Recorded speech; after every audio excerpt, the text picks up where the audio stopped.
Isaiah chapter 17. The burden of Damascus. Behold, Damascus is taken away from being a city, and it will be a ruinous heap.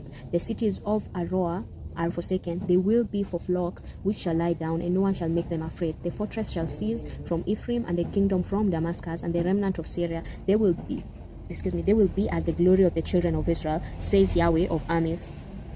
It will happen in that day that the glory of Jacob will be made vain, and the fatness of his flesh will become plain. It will be like when the harvester gathers the wheat and his arm reaps the grain. Yes, it will be like when one gleans grain in the valley of Rephaim, yet gleanings will be left there, like the shaking of an olive tree, 2 or 3 olives in the top of the uppermost bough, 4 or 5 in the outermost branches of a fruitful tree, says Yahweh, the God of Israel. In that day people will look to their Maker, and their eyes will have respect for the Holy One of Israel. They will not look to the altars, the work of their hands, neither shall they respect that which their fingers have made, either the Asherah poles or the incense altars. In that day their strong cities will be like the forsaken places in the woods and on the mountaintop, which were forsaken from before the children of Israel, and it will be a desolation, for you have forgotten the God of your salvation, and have not remembered the rock of your strength. Therefore you plant pleasant plants, and set out foreign seedlings.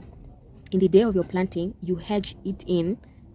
In the morning you make your seed blossom, but the harvest flees away in the day of grief and of desperate sorrow.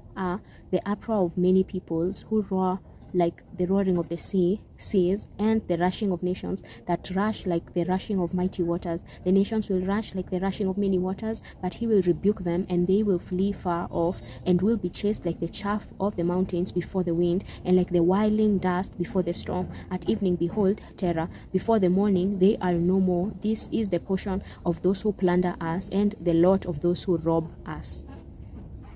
Amen.